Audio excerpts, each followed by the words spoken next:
Krishna Hare Krishna Krishna Krishna Hare Hare Hare Rama Hare Rama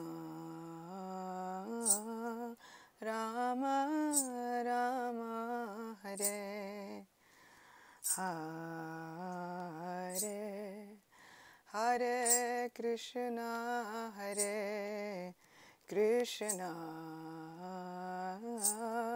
Krishna Krishna Hare Hare Hare Rama Hare Rama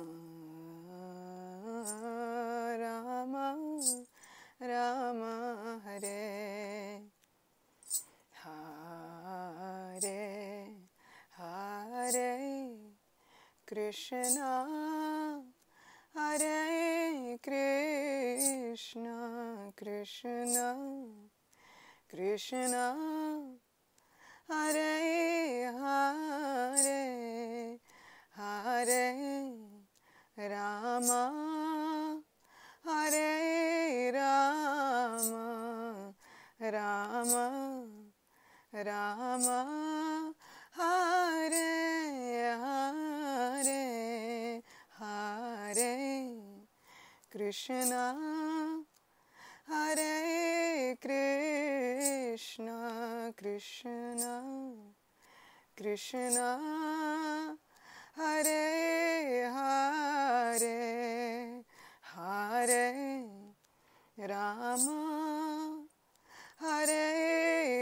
Krishna Krishna Hare Hare Hare Rama Hare Rama Rama Rama Hare Hare Hare Krishna Hare Krishna Krishna Krishna Hare Hare Hare Rama Hare Rama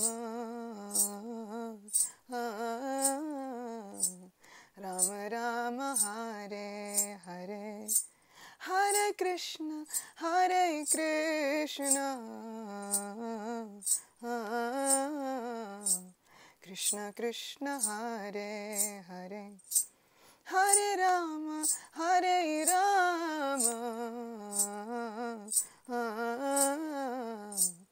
Rama Rama Hare Hare Hare Krishna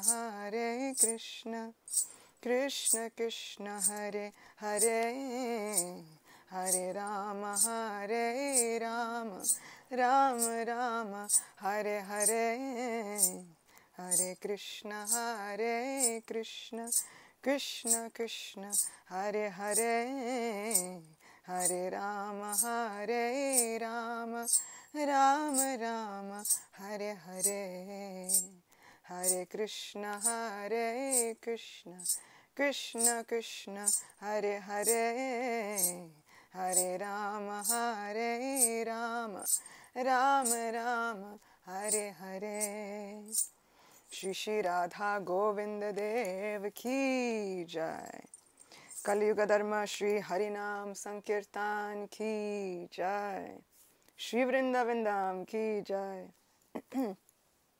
Hare Krishna, welcome. Good to see everybody back again. Thank you to all of our regulars who've become like family. Thank you for joining us in our virtual Vrindavan Dhama, where we will once again dive into the pastimes of Sri Sri Radha Krishna. And we'll see what they do next. It's going to be very exciting. Tonight is filled with lots of drama and intrigue. And today's session is thus called Drama in the Dham. So we'll see what happens. But first, we have to beg for the mercy of the Dham and for the mercy of Sri Sri Radha Govinda, Sri Sri Radha Madhava, to appear in our midst and to bless us with their presence and to bless us with all of their gorgeous gorgeous protection, shelter, mercy, love, and affection. So, of course, in order to beg the Supreme Abode to appear here with us, we will sing Jai Radha Madhava. Jai Radha Madhava Kunja Bihari Gopi Jannavalabha Girivaradhari Jai Radha Madhava Kunja Bihari Gopi Jannavalabha Girivaradhari Jashodanandana Brajajana Ranjana Jamunati Ravana Chari Jashodanandana Brajajana Ranjana Jamunati Ravana Chari Jai Radha Madhava Kunja Bihari Gopi Jannavalabha Girivaradhari Jai Radha Madhava Kunja Bihari Gopi Jannavalabha Girivaradhari O Jai Radha Madhava Kunja Bihari Gopi Jannavalabha Girivaradhari Jai Radha Madhava Jai Radha Madhava Radhe Govinda Jaya Radhe Govinda Jai Radha Madhava Jai Radha Madhava Radhe Govinda Jaya Radhe Govinda Sri Sri Radha Madhava Ki Jai Sri Sri Radha Govinda Dev Ki Jai Sri Vrindavan Dhama Ki Jai Srila Prabhupada Ki Jai Ananta Koti Vaishnava Vrinda Ki Jai. All glories to all of our friends. All glories to all of you. So for the past few days, we've been reading from the book Venu Gita, lovingly compiled and gifted to us by His Holiness Shivaram Maharaj, who is a disciple of Srila Prabhupada. We will be continuing with that very book, and we will be speaking about yet another pastime of Sri Sri Radha Govinda. For the past few days, towards the end of Purushottam Mas, we've been trying to dive into the sweetness of Sri Vrindavan Dhama. And why is that? We have a very special prayer from a rishi, a sage, a spiritual master named Kondinya Muni, who is given a very wonderful antidote and a wonderful way of meditating during this month of Purushottam with one small verse. Govardhana Dharam Vande Gopalam Goparupinam Gokulotsavam Eshanam Govindam Gopika Priyam. I worship Gopal, the lifter of Govardhan, who has the form of a cowherd boy. He is the festival of Gokul and the supreme controller of all. He is Govinda and the beloved of the gopis. By chanting this mantra with devotion during Sri Purushottam month, one will attain Sri Purushottam himself. One should devote the Purushottam month to constantly meditating on the two-armed form of Sri Krishna, who has the complexion of a new monsoon rain cloud, who plays the flute, who wears a yellow silk dhoti, and who is accompanied by Srimati Radharani. So we've been trying to get into the mood of meditating on Sri Krishna and his beloved Srimati Radharani, our best friends, our divine teachers, our best guides, mentors, the very epitome and abode of supreme love, So in order to do that, we've been chanting this verse each night for these past few nights. And we've been reveling in the sweetness that is there in Sri Vrindavan Dhama. And as we lead up to the closing days of this month, which is a very sad thing, we can just imagine that we are packing in as many blessings as possible into these last few days. So, well, generally, I had been waiting to delve into the pastimes of Radha Krishna. Now we are here. Now we are trying to find out exactly what goes on in Sri Vrindavan Dhama. Yesterday we heard about a very mysterious marriage ceremony that was performed in Bhagavata by Lord Brahma himself. That reading is up in many places, including YouTube. So if you've missed it, or if you haven't caught up yet, you can still do so during your day or after this reading. If you feel like you haven't gotten enough nectar, if your heart isn't fully content and satisfied yet with all of the nectar of Vrindavan Dhama, you can always go back and tune into those readings as well. So I hope that you will send me your good wishes, that we can all journey to Sri Vrindavan Dhama together, that we can set foot within this divine realm and somehow get a glimpse, just a peek, into the pastimes of the divine couple, Sri Sri Radha Govinda. So without further ado, we will begin today's story session. The gopis are often quite angry within Vrindavan Dhama. And the very source of their anger is one bold personality.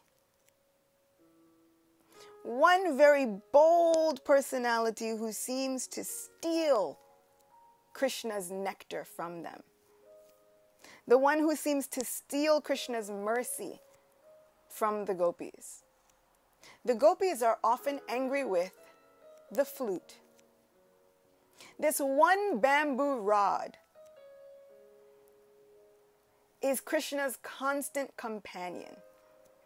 It often gets them into lots of trouble. With that flute, Krishna draws them into the forest at all hours of the night. With that flute, Krishna draws them away from their houses and their responsibilities and their duties, often getting them in trouble with their in-laws.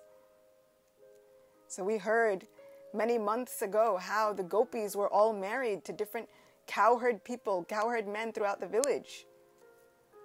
During the year, when Lord Brahma stole all of the boys and calves, Krishna expanded himself as every gopa within Vrindavan. And at that time, there was a suggestion made that at this time now would be the proper time to get all of these gopis married to suitable boys, who all happened to be Krishna at that time.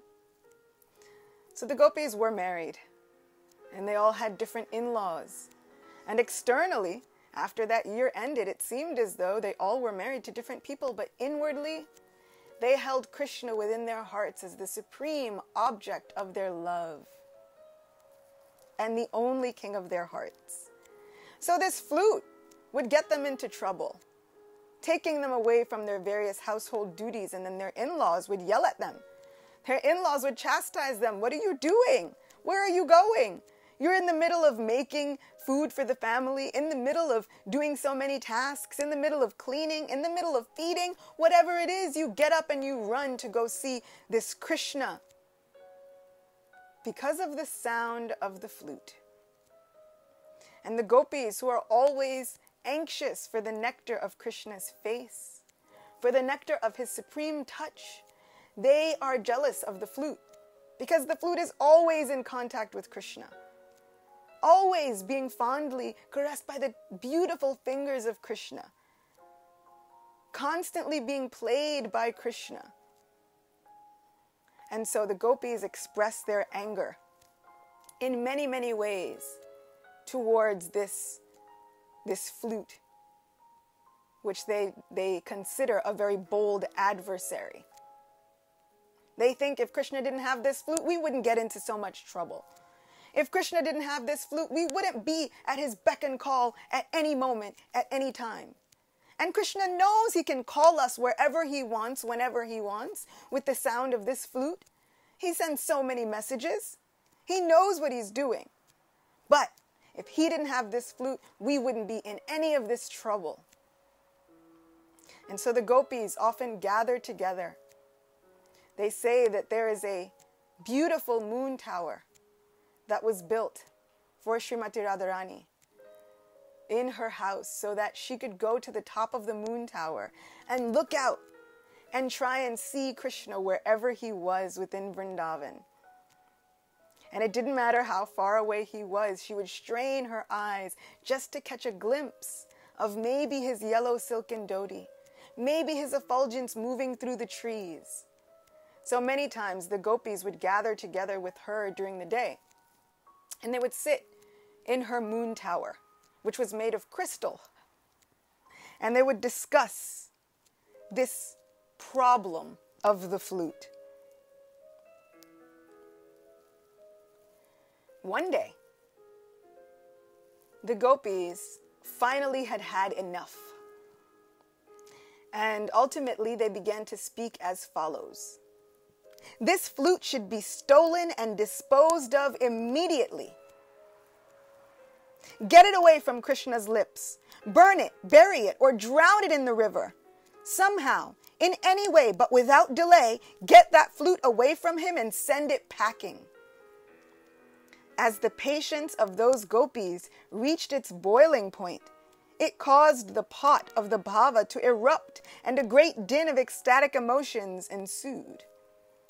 The birds circled overhead, attracted by the commotion, and then, settling in the trees, they contributed to the verdict with their chatter. Sleeping nearby in the morning sun, village dogs rose to their feet and barked the news of the gopis' judgment. The peacock, reasoning that such a hubbub could only portend rain, began to cry and dance, looking towards the sky. All in all, the combined sound became tumultuous, and were it not for the protection of Yogamaya, many mothers-in-law would have quickly collected their daughters and escorted them home to a suitable scolding. In an attempt to quiet that assembly, a sober gopi spoke above all others, attracting their attention. Shanti, Shanti, Shanti! O Vrajasundari Mani, jewels among the ladies of Vrindavan, please listen to my words. I have just one question to ask of you, which will conclusively address this issue. The gopis, birds, dogs, and peacocks turn their heads in the direction of the speaker. Who is responsible for this calamity of the flute? Dear friends, let us ask this question. Who has put the flute in the hands of Krishna Chandra? Lotus-eyed Sri Hari, being the son of a cowherd, was not born with it, as Lord Vishnu appears with his eternal symbols. Therefore, the question remains, where did the flute come from? Like a lightning bolt from the sky, the gopis were struck by the rational significance of the question. Where did the flute come from? The gopis looked at each other perplexed. The dogs and birds turned their heads mystified, and the peacocks buried their beaks in their tails, bewildered. Looking at each other, at the animals, at the birds, then turning one way and then the other, the best of Braj's cowherd girls echoed, Who is it? Who is it? Not yet turned 15, but the oldest by 1 month, one gopi said, The mystery of the flute has been told to me by noble Purnamasi. Therefore, whatever I say cannot be false. My dear friends, please listen how Sri Krishna acquired his bosom chum, his best friend, the flute. So Purnamasi is none other than Krishna's internal energy, Yogamaya. She has expanded herself as a gopi, an elderly gopi named Purnamasi, who knows everything. She knows everything there is to know within Sri Vrindavan Dhama. And she knows everything there is to know about all the happenings within Sri Vrindavan Dhama. So usually, if anyone wants to know something, they run to Purnamasi. if they want to know some method of worship, if they want to know how to make Krishna happy, they run to Purnamasi. Purnamasi is also very instrumental in creating many pastimes and playful places for Sri Krishna and Srimati Radharani. So Purnamasi is like the best friend of the gopis. She's like an elderly advisor. So now they say, we have heard this story from Purnamasi, so whatever she says must be true. Purnamasi is actually the mother of Sandipani Muni, who becomes the teacher of Krishna himself. So we can just imagine how much she knows. Prior to the birth of Sri Krishna, the creator, Lord Brahma, inspired with a desire to serve his eternal master, appeared in Vrindavan riding on his great swan. To serve Sri Radha, he expanded himself in the form of four-peaked Barsana, the mountain, and for the service of Sri Krishna, he presented Nanda Maharaj with the flute.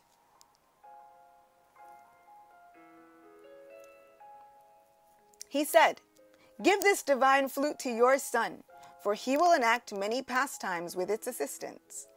Nanda Baba was delighted that a son would finally be born to him. When Nandulal took birth from the womb of Mother Jashoda, he remembered Lord Brahma's words, and Nanda Maharaj placed the flute in Sri Krishna's hands. Ever since then, the flute has been his inseparable companion and the source of our great misery. So, it is Lord Brahma's fault in this version that Sri Krishna has his flute. The gopis already had reason to be cross with the Creator for certain anatomical defects. Like ghee thrown on a fire, they flared up crying, "Oh, what misfortune! Oh, what bad luck! Our universe has such an inept Creator.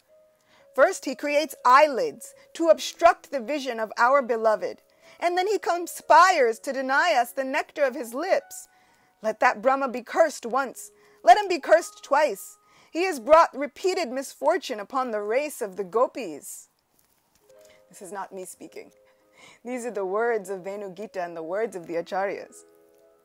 Then, overwhelmed with the mood of separation from Sri Krishna, hankering for the nectar of his lips, the gopis cast aside all hope to the wind, and falling into the abyss of despair, they cried, "Oh, fie on us, how unfortunate we are."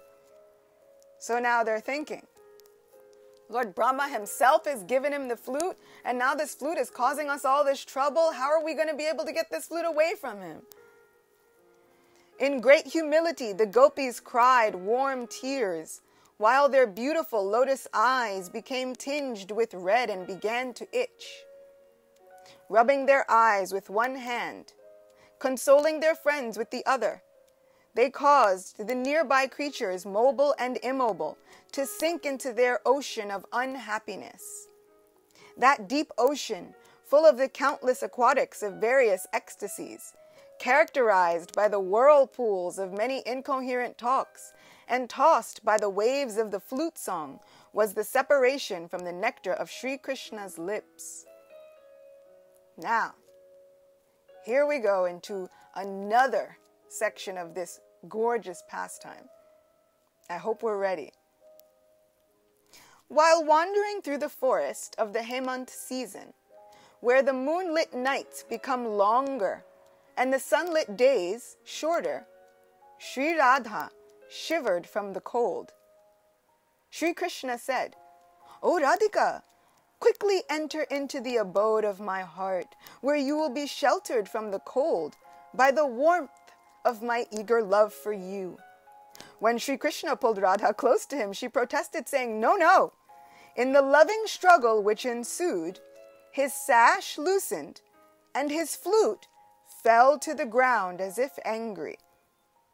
Beautiful Lalita saw the crown opulence of Braja's prince laying neglected on the ground and said, "O hard, cold flute, whose only quality is the beauty of your song, full of faults, holes, and a great disturbance to the three worlds, you will now get your just dues." Unbeknown to Sri Krishna, who was intoxicated with the mystifying presence of Sri Radha, Lalita hid the fortunate flute in the dark shelter of her thick braid. Happily wandering through the Hemant forest with Radhika, Sri Krishna observed the many winter flowers, vines, birds, and animals. To shelter them from the cold, Vrinda Devi, the keeper of the forest, joyfully presented them with small winter coats of crimson, tawny, blue, and golden colors. Reaching peaceful Radha Kund, Sri Radha, desiring to vindicate the abuse suffered by her friends at the hand of the flute, challenged Govindaji to a game of dice. Unable to resist the challenge, Sri Hari sat down on a crystal dais facing Radhika and Lalita Devi, while Madhumangal acted as his advisor in the game. Sri Radha was the goddess of victory, Jai Shri. Even with the guidance of the infallible Madhumangal, what hope was there for Sri Krishna to throw a high score? When Krishna first lost his Kaustubha gem, Hari found consolation in seeing it hanging around Sri Radha's neck. At the next throw, his pearl necklace was lost, but he considered the loss insignificant. However, when he staked his flute against Sri Radha's veena and lost it, he felt in his sash and saw that his prized possession was gone. When Sri Krishna asked Madhumangal for his flute, he replied with pride, "Where am I, an ascetic of the forest, and where are you roaming around without purpose? Where am I, religion personified, and where are you attached to all kinds of frivolous conduct? Your Kaustubha gem is already lost, friend, and now you have also lost the enchanting weapon of your flute. Left to your fate, you can now blissfully sing the Riri song wherever you go." Extremely disturbed by the turn of events, Sri Krishna abandoned the game of dice to locate his friend the flute. Suspecting one or more of the gopis as thieves, he tried to discover the felon by sweet words, then by threats, and by close inspection.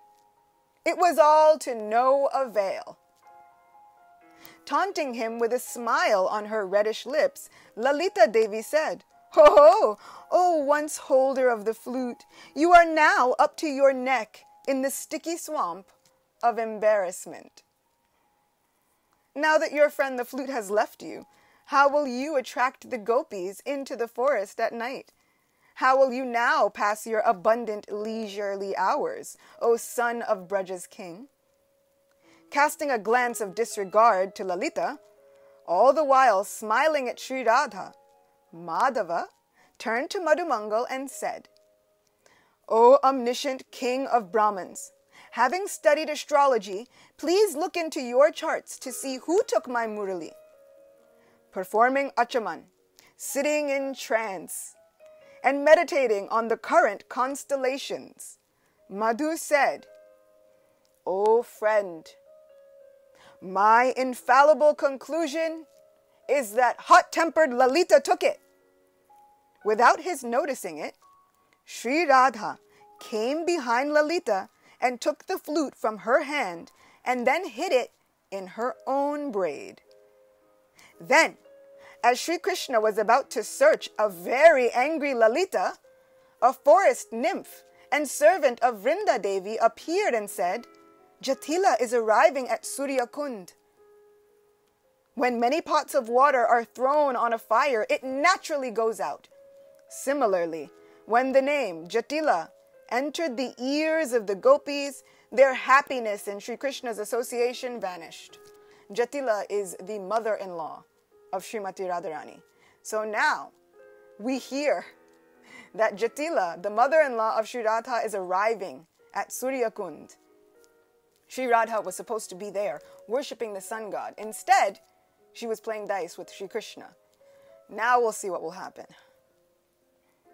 Abandoning their blissful sports, Sri Krishna and his girlfriends, their eyes fearful, hastened to see Jatila.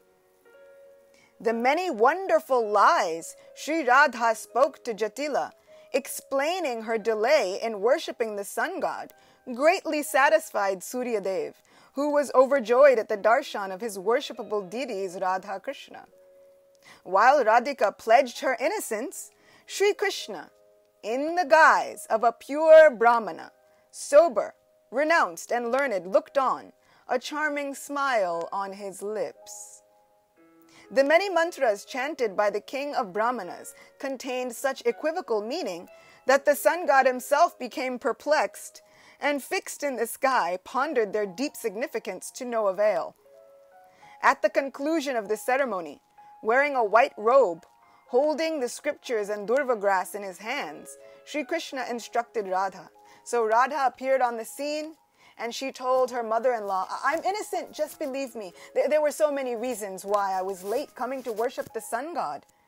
And then Sri Krishna, as a Brahmin, then performs the ceremony and the worship of the sun god for Sri Radha. And he says many, many, many, many mantras. And these mantras have such amazing meaning that even the sun god can't figure it out. Because Krishna has woven together so many mantras to make himself seem legitimate, like a Brahmin. But just imagine who can chant mantras like Sri Krishna. And the sound of mantras coming from the lips of Sri Krishna, the essence of the Vedas. Just imagine the sweet sound of the rise and fall of many mantras coming from Sri Krishna's mouth. It would be enough to confuse and enchant anyone.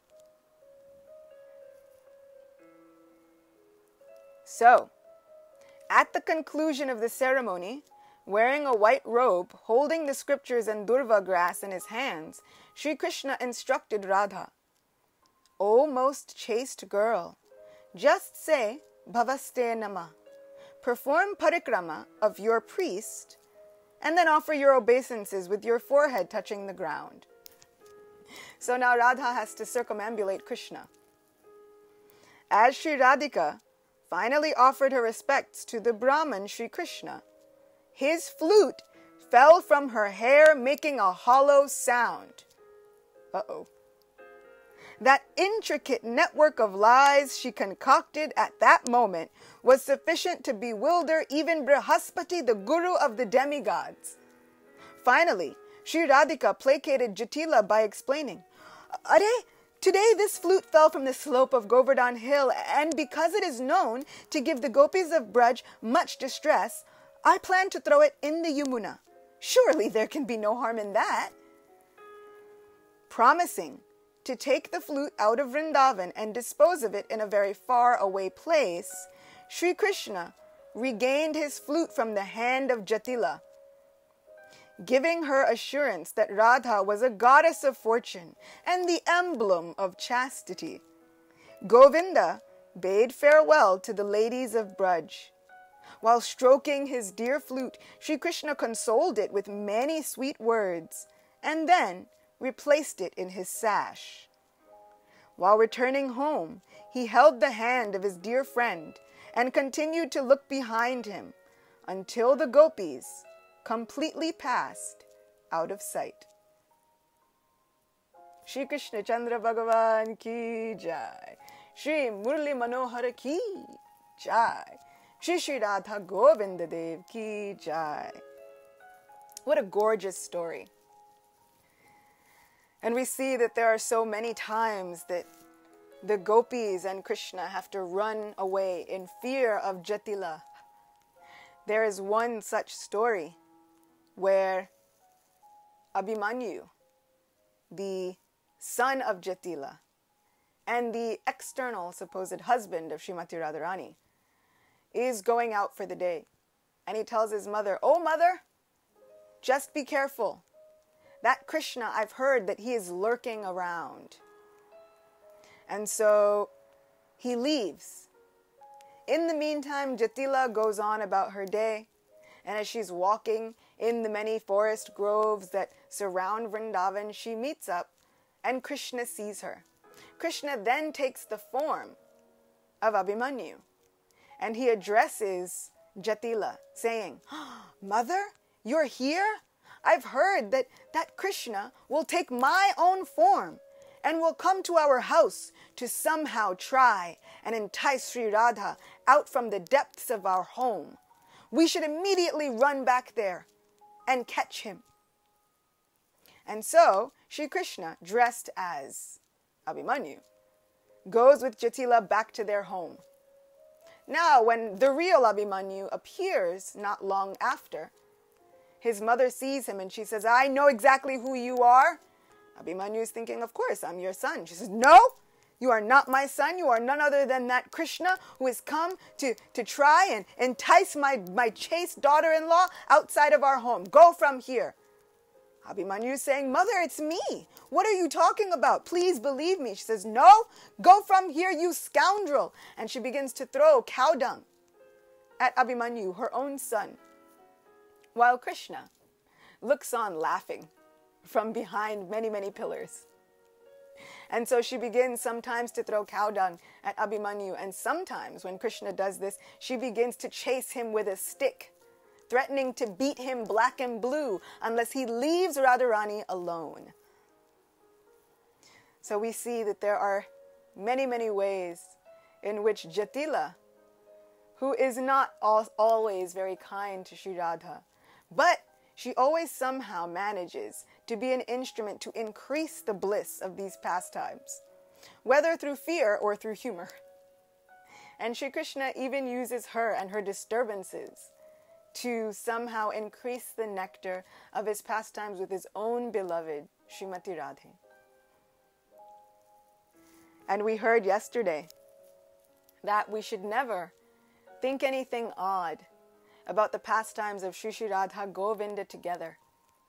They were always, always meant to be together. No matter what outward situations are shown by their leelas, they are always meant to be together. And anything that is showing something contrary to that is just Krishna's own will to sweeten those pastimes. Krishna somehow enjoys this mood of separation. He says so himself.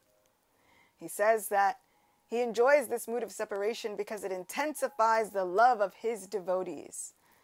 His devotees then become completely overwhelmed and mad, like a person who had wealth and then lost it.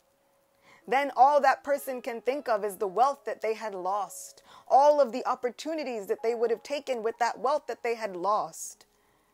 So Krishna says sometimes when his devotees have his shelter and his mercy, then sometimes he moves away, hiding himself. And in that separation, the devotees become overwhelmed with the bliss of thinking, "But where is my beloved? Where is my friend? Where is my master? This is the Lord of my life." All they can think about then is Krishna. Sometimes we might think, is Krishna just cruel? Who is this? Why would he do this? But if we understand what that intensity does, then we might have some small understanding into why Krishna prefers such an intense mood. That intensity makes the surrendered soul completely, wholeheartedly surrendered and fixed on Sri Krishna. And that's exactly what Krishna wants, because then what does he do? He comes under the control of that devotee. He gives his entire heart, his entire self to that fortunate soul who can think of nothing but him. And so in order to somehow create a situation where his devotees can think of nothing but him, sometimes we are faced with this very mood of separation. Of course, it doesn't always feel great when it's happening. We hear even the gopis, when they are away from Krishna just a little, they begin to cry and they are submerged into an ocean of ecstatic symptoms. They don't even know what's going on externally anymore because they're submerged into this ocean of intense emotion, this intense love for Sri Krishna. But then, Krishna always says at the end, I am yours. I am the exclusive property of you gopis, and I can never, ever, ever repay you. Never can I ever repay the love that you have given to me. Even if I give you my very self, I can never repay you. Krishna becomes so tongue-tied, looking at the extent of their love, that he must take the form of Sri Chaitanya Mahaprabhu and distribute the love that is within the hearts of the gopis to everyone. That is the only way that he can somehow find a way to reciprocate with the love of the gopis, is to experience that intense emotion himself. This emotion drives Lord Krishna in the mood, in the form of Sri Chaitanya Mahaprabhu. It drives him to cry, to run from place to place, incoherent and completely unaware of his external surroundings. Some people may feel that, how is it that Krishna could make the gopis go through all that? What does Krishna do what happens to Krishna in return? Shouldn't somehow the laws of karma affect Krishna as well? And so, Krishna experiences that same level of intensity. In the mood of Srimati Radharani herself, he cries, he faints, he falls onto the ground, he runs into walls thinking, I must get to Vrindavan. Where is Vrindavan? His associates say, we know no one that loves Krishna more than you. And he says, this is not true. If I had any love for Krishna, if I had any of the love that these gopis had for Krishna, then I would not have been able to maintain my life in separation from him who is the Lord of my life. I would have given up my life already had I had any love for Krishna at all. This is the humility of Krishna himself in the mood of a devotee. This is the humility of Krishna in the mood of this bhava, this emotion of the gopis. So it's not simply that Krishna makes all of his devotees go through all of this and then he remains unaffected. He says, just as you go through all of these things, so will I. There is nothing that will remain unknown to me that my devotees will go through. And so lovingly, mercifully, on his own accord, he takes on the form of Sri Chaitanya Mahaprabhu. And he gives the mercy of the holy name freely, giving this love and this intensity to anyone and everyone who even just has a glimmer of a tear of faith in their eye. Even if it looks as though you might have a shadow of faith for Sri Krishna, Sri Chaitanya Mahaprabhu will say, here, take this holy name. Drink the nectar of the holy name to your heart's satisfaction and know this intensity of this love for Krishna. This is my wealth. This is all I have to give you. And this is the ultimate medicine for this material existence. Sri Chaitanya Mahaprabhu knows nothing else other than love for Sri Krishna. And then he gives it to all of us.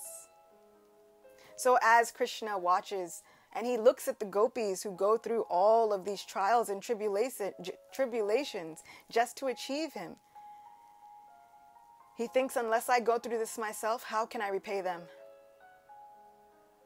How can I know their hearts without experiencing their hearts firsthand?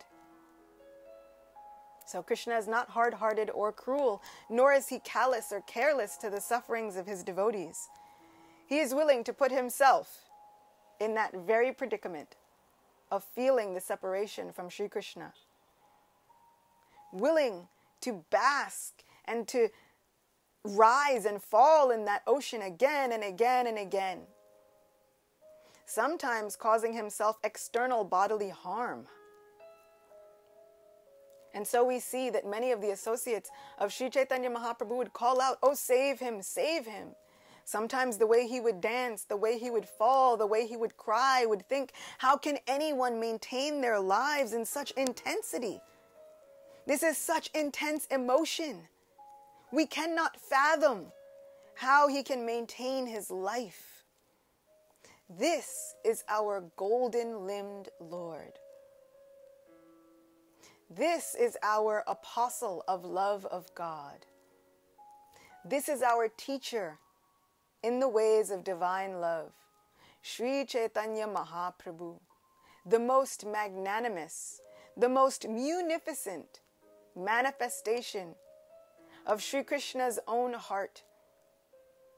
Come to give what no other incarnation has ever given before. Complete, total love of God, where nothing stands in the way of the devotee being able to reach Sri Krishna, to reach the heart of Sri Krishna, where there is no qualification that bars one entry from the pastimes of Sri Krishna, where nothing and no one can stand in the way of the devotee being able to gain entrance into the heart of Sri Krishna. All that is required is a little faith. And if we feel that we can't have faith in Krishna, if we feel that we have some doubt about Krishna, then let us have faith in our teachers. Our teachers have given their lives for this path of bhakti, this path of devotion, this path of love. If we feel some doubt in the Supreme Being, thinking maybe he still doesn't know what I go through, then let us have faith in our teachers. Our teachers have come in these bodies.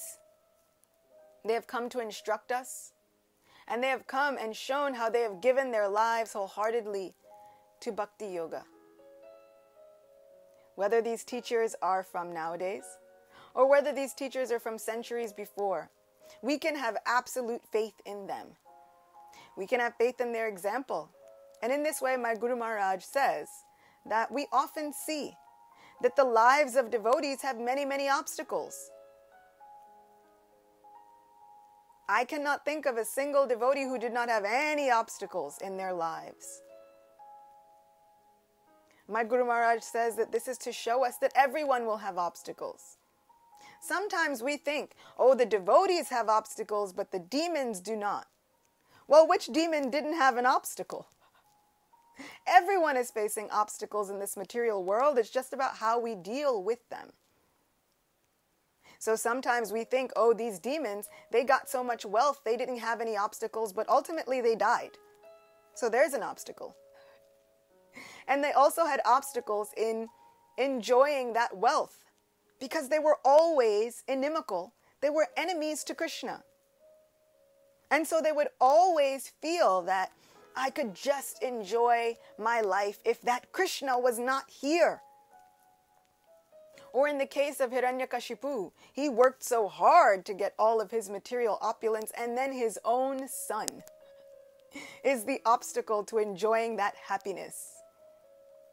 My Guru Maharaj pointed out that this is such a very poignant and a very graphic way of looking at how depression can be a part of anyone and everyone's life. Anyone's life, no matter who you are.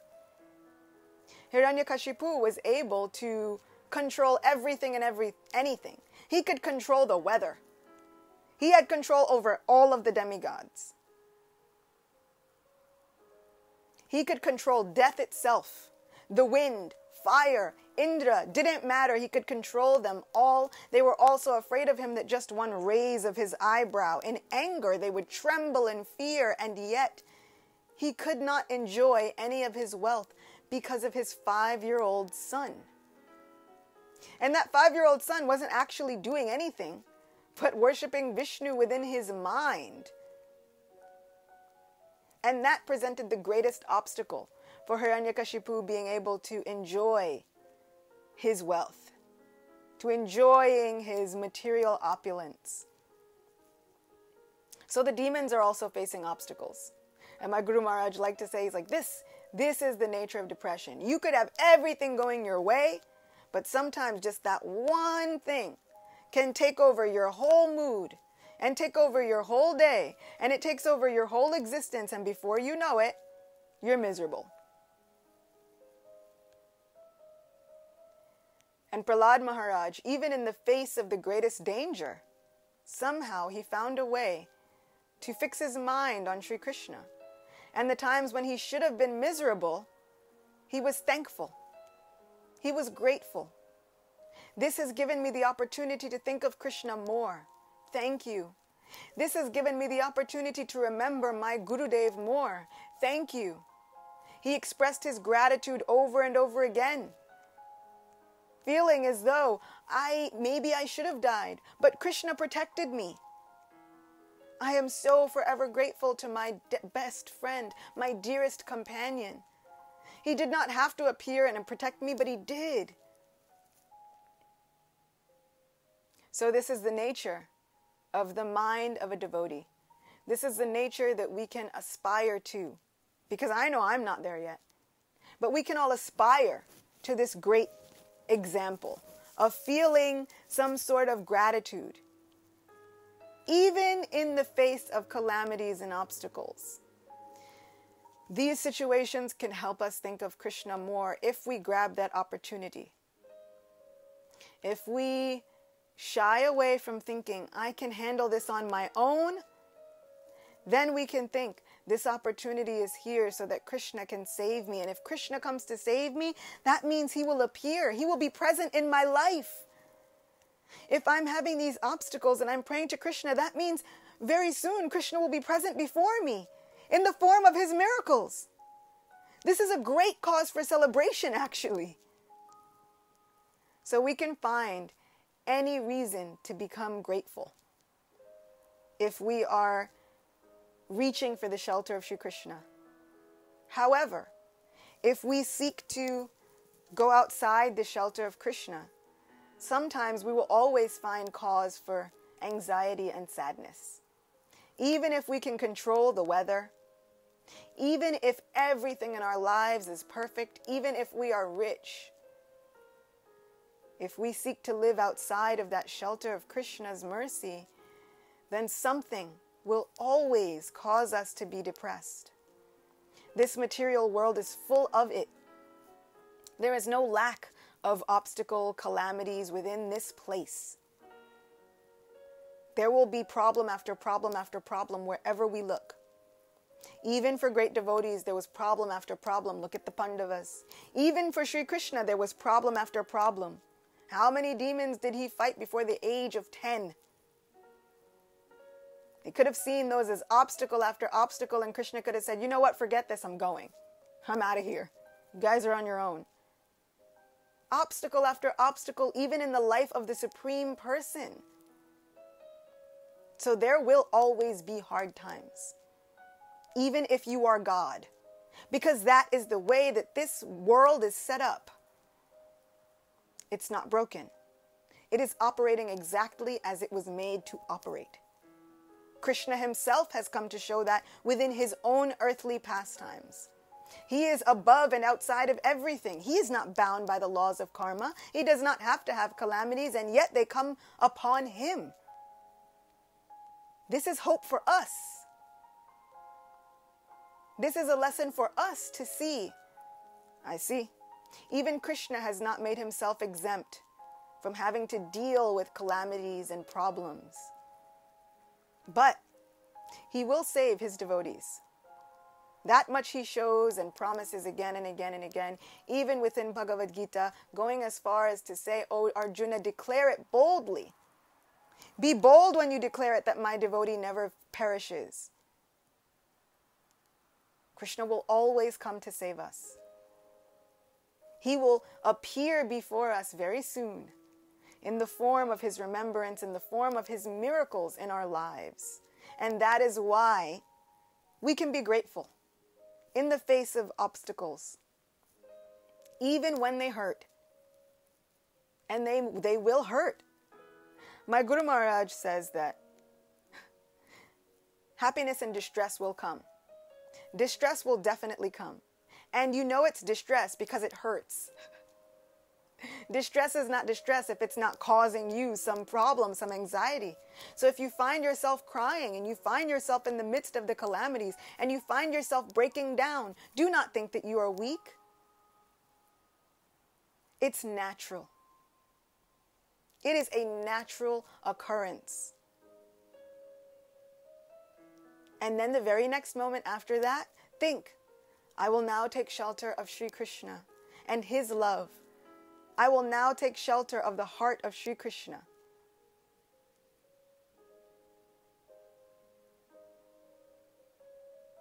So, we have to remember that if we are in the midst of the calamities, it is not the end. Krishna will come and save us. We just have to look for the miracle. Keep praying. Never stop praying and look for the miracle. Know that Krishna will appear because he promised. Whenever and wherever. Wherever he has a chance to have loving pastimes with his devotees, there he will appear. So that doesn't just mean whenever and wherever there's a problem in outside society, religion, whatever, but in your personal life also, whenever and wherever. Sometimes the miracle is as simple as we woke up. Sometimes the miracle is as simple as we took another breath. Sometimes the miracle is so simple that we could miss it. But let us not forget, Krishna is appearing in our lives in the form of his mercy, miracles, blessings, and his pastimes. So we can remember him fondly. We can take shelter of him fondly. Even if in the midst of the calamities we are crying, that's okay. It doesn't make us any less in Krishna's eyes, because he knows that we are going to turn to him. So now we have to make good on our end of the bargain. Krishna makes good on his end. He says, my devotee will never perish. I will always protect my people. Now we have to make good on our end of the bargain, which means we have to turn to him. We simply have to turn to him. Simple, but not easy. Because in the face of calamities, we get swept away in the calamity. It's not easy to keep our emotions packed in. And I don't think we're supposed to. Look at Queen Kunti. She cried every time her sons were put into difficulty, and yet she still prayed. Even with those tears in her eyes, she prayed, "Oh Krishna, I am in distress. I feel like a deer in the midst of jackals. Save me." These are the prayers we can say. When we find ourselves in the midst of distress, "Oh Krishna, I am in distress. Please save me. I am drowning in an ocean of miseries. Only you can help me. You and your enigmatic, mysterious smile." That smile that he always gives right before he saves his devotees. Save me. With that smile that I never really understand. But that smile that tells me that you have a plan. Even when I can't see it, you have a plan.